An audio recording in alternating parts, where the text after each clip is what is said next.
The moment we left Earth's atmosphere, I could feel that something was off. Although it seemed like mission start jitters, I couldn't shake the feeling no matter what I did. For some reason, it took 5 months of voyaging into the dark depths of space before my uneasy feeling was warranted. Our mission was simple, one that had been performed countless times before. It was nothing more than a supply run to our colony on Europa. The colony seemed like an inadequate word for what the nearly 10-year-old society had become. The humble colony base had expanded from its original 100 families set 10 years ago. Population had grown as children were born and new families moved from their lives on Earth to the Europa colony. Nearly 6,000 people now called the moon of Jupiter their home. Almost 150 years before I was even born, scientists on Earth had developed such unique terraforming technology that nearly any rocky surface on the galaxy could be altered into a livable area.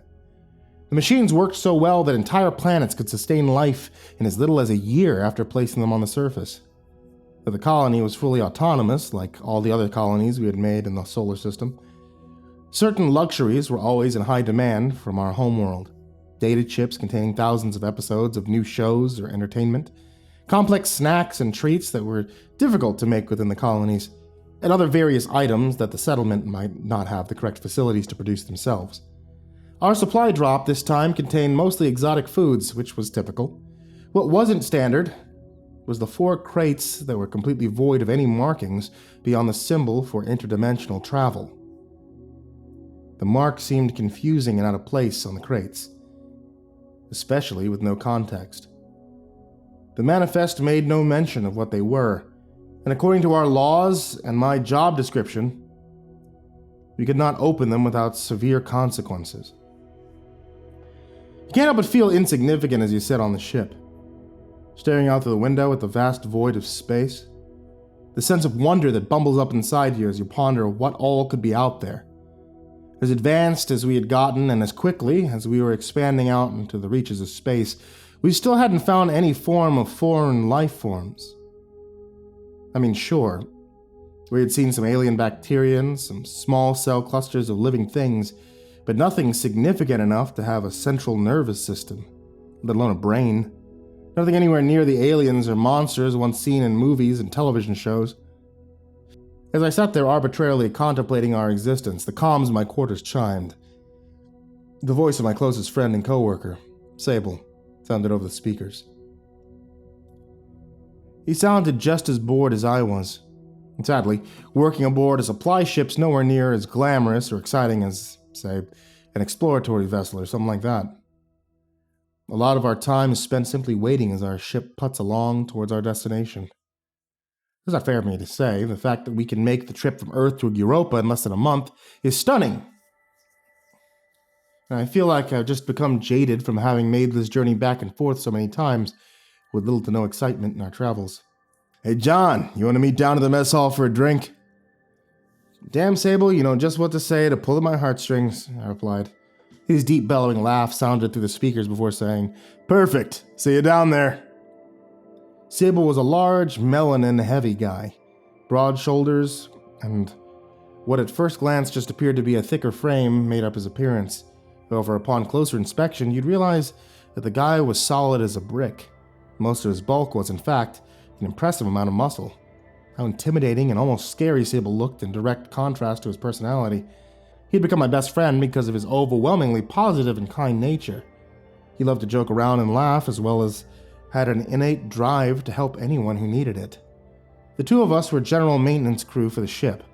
We were glorified janitors with the clearance of the first officer. They kept us in the loop for all the goings-on around the ship, which was nice, but if it ever came to the major strategic solutions or anything like that, we were bottom of the barrel as to who they would ask for help. It's a strange feeling when you walk on the ship. Not physically, of course. Just feels like walking. But when you realize the ship is moving around 535,000 miles an hour, it feels surreal. That was our ship's top speed, in fact. I heard a few years ago that science vessels on higher class ships could reach light speed just as their cruising speed. I also heard that they might have some kind of quantum drive or something, that they could form a black hole in the front of a ship somehow move it around, letting its gravity pull them through space at insane speeds. I mean, these were just rumors. I'm far from an engineer, so I don't know how that would work, or if it's even true. You gonna stand there looking like a sad puppy out the window? You can come in for that drink, Sable said, breaking my gaze into the blackness of space. I'm coming, drunkie. Relax, I replied with a smile. As we entered the room and sat down, Sable poured us both a large glass of a wonderfully smooth and expensive bottle of bourbon whiskey, one that he'd picked up on a last trip. Something about the change in gravity or the way that it was terraformed made most alcohol from Titan excellent. Because of this, a lot of the solar system's booze was now distilled on Saturn's moon. There was one other thing about Titan I always enjoyed whenever we made our supply drops. The view of the sky was nothing short of breathtaking. I'm sure that for the people that lived there, it had grown mundane, but for us, seeing Saturn crawl so closely across the sky, mixed with the pink and amber tint the atmosphere created there, always left me in pure amazement. So many random thoughts floated across my mind as the whiskey passed over my lips. Questions and curiosities flowed through my brain as unencumbered as the liquid in my glass moved from glass to stomach.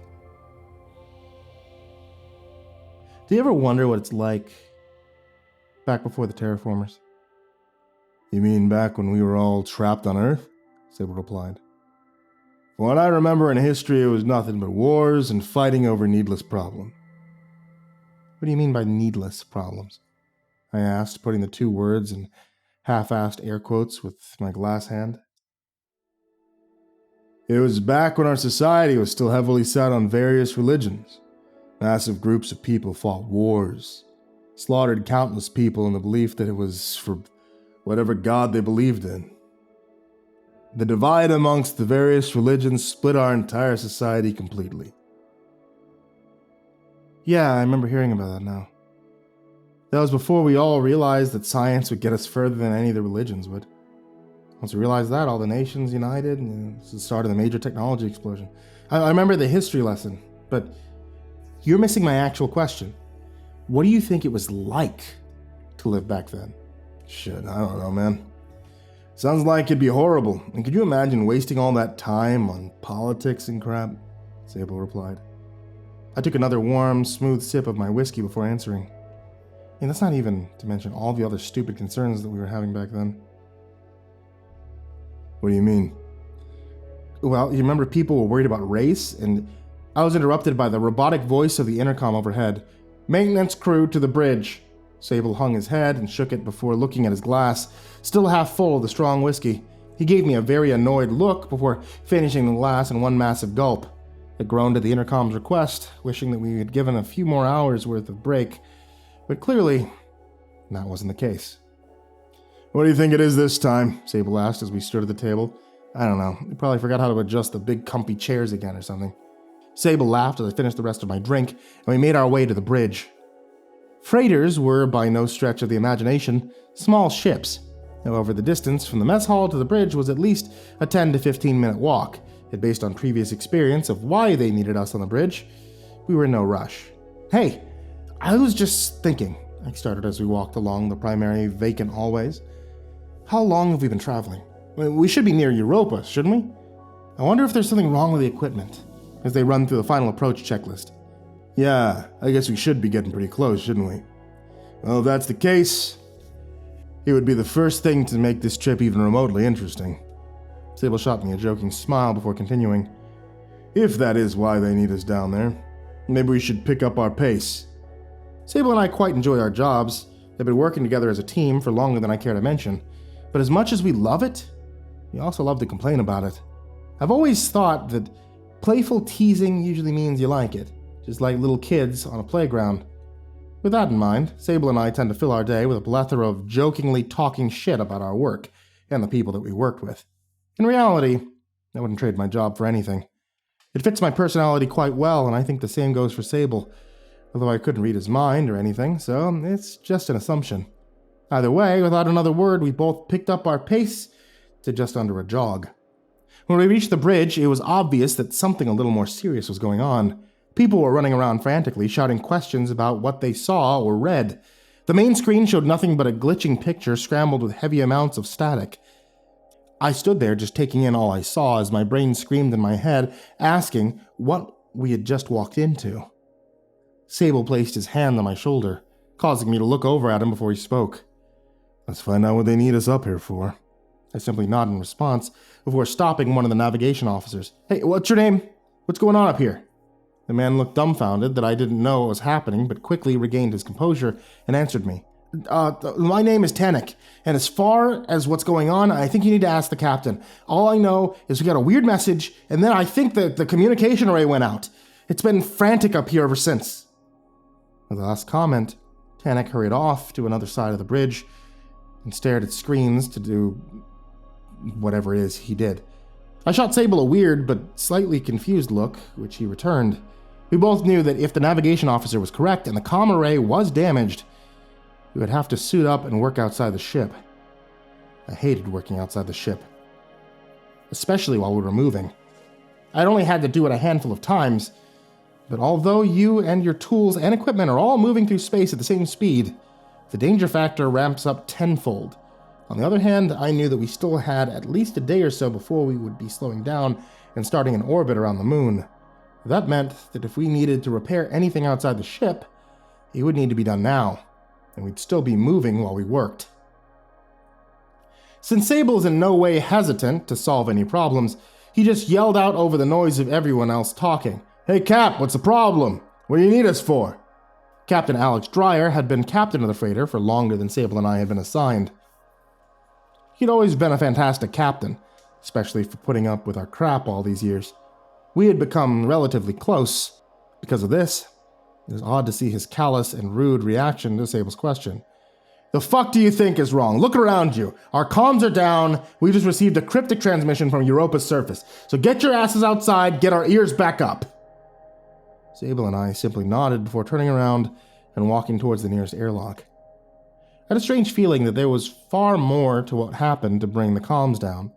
Nobody seemed to act like there was any sort of impact with anything. And we looked to be the only ship in the area. Those were the only two options in my head that would account for the array to drop as suddenly as they say it did. "I could see the smoke," blurted Sable. "You what? Where?" "I mean from your ears. You're clearly focused hard on a thought. What is it?" Right. Man, do you think something else is going on?" I started. There was something about the way the Cap was talking that has me curious. Do you get that vibe from him too?" "I suppose, a little. Right now we need to fix this thing so that we can see what's going on, which means starting by getting out there, seeing how bad the damage is."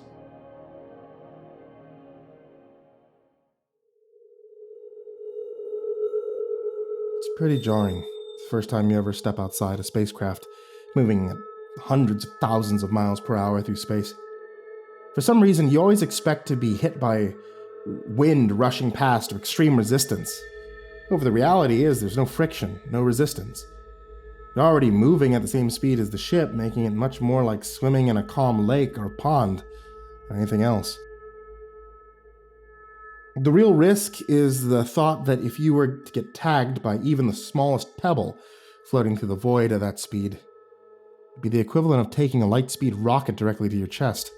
Luckily, the ship's shields deflect anything like that with ease, and still, it remains a terrifying thought.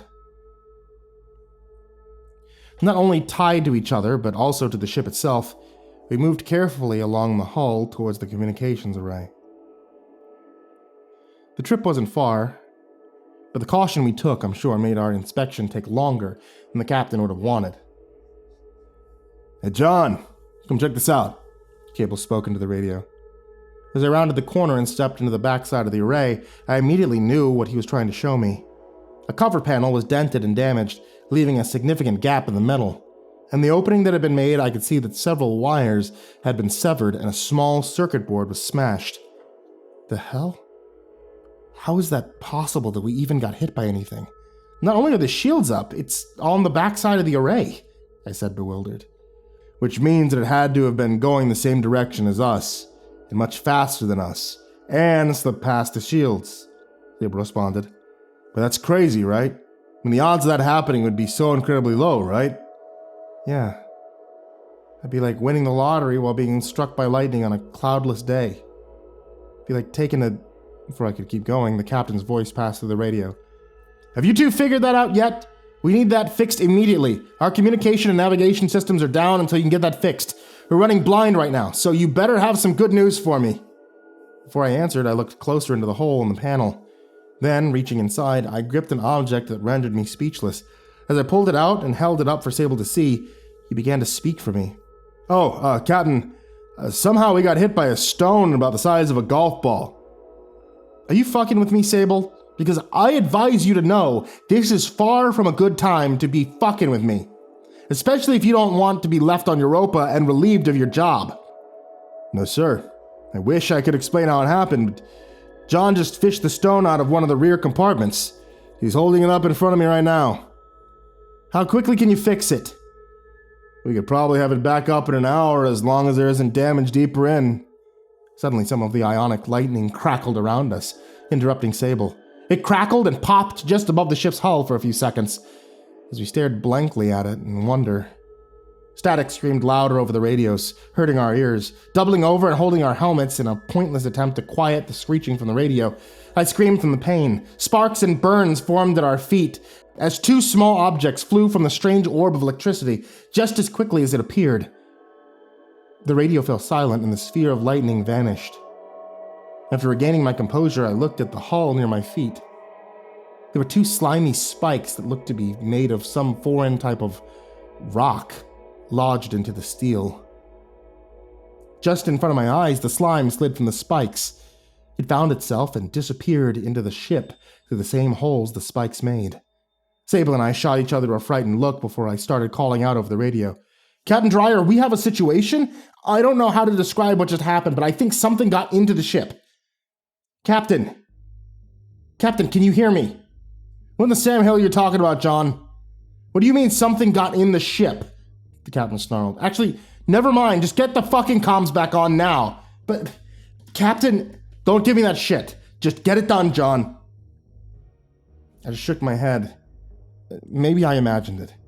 After all, the alcohol we drank earlier was highly potent.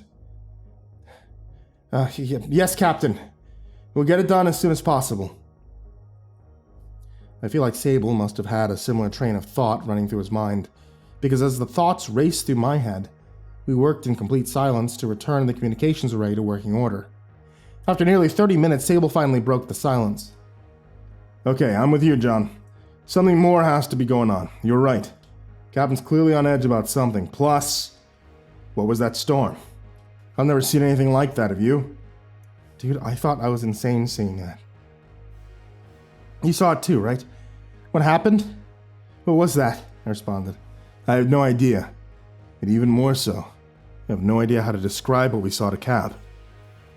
As we finished our repairs, we grabbed the stone spikes and the rock lodged inside the hole in the array. It was the only thing we could think of to prove our story. Unfortunately, being a freighter, the ship didn't have any form of science officer. The closest thing that we had was simply a medical officer. He was pretty nice if we got injured, but explaining what we had encountered outside the ship was not exactly in their area of expertise. Returning to the bridge, I expected some sort of good job, guys. We have communications back up. However, it was overshadowed by the chaos being transmitted over the speakers. Glitched and grainy video appeared on the main screen, while shouts and screams erupted over the comms. In the background, you could hear a voice chanting in some archaic language, one I'd never heard before. Leandra, can you hear me? This is Captain Alex Dreyer of the freighter-class ship Luxtrus. Please respond. What's happening on the surface? The captain continued repeating that same script, trying to get the colony's governor, Leandra, to respond with something that made any form of sense. The first officer, a 20-something-year-old man named Cody Nichols, kept calling out various commands and requests for information to the crew. We need to get to the surface as soon as possible. What's our status? We've already begun our approach to the moon, sir. We'll be in orbit and be able to send out the landers in 18 hours, the navigation officer said. Make sure the landers are prepared and ready to depart as soon as possible. I don't know what's going on down there, but they clearly need our help, Officer Nichols called out over the comms of the shuttle bay. After a few more attempts by the captain to get a coherent response, the link cut out completely. The captain instantly looked over at Sable and me before speaking to the other crew members on the bridge. Did the array just fail again? Come on, people. We are in a situation here. I need to know what's going on. I thought you two fixed it. Before I could speak, the communications officer answered his question. No, sir. Our array is working just fine. Unfortunately, Europa cut the connection on their end. All attempts at getting them back are going ignored. I looked at Sable and could hardly imagine my expression, knowing that my body and mind were filled and racing. Racing with so many different emotions like confusion, terror from what it sounded like over the transmission, but also equal parts anxiety and intrigue. Move, you two! The captain shouted, pulling me from my trance. Sable grabbed my arm, and the two of us left to prep the landing vehicles.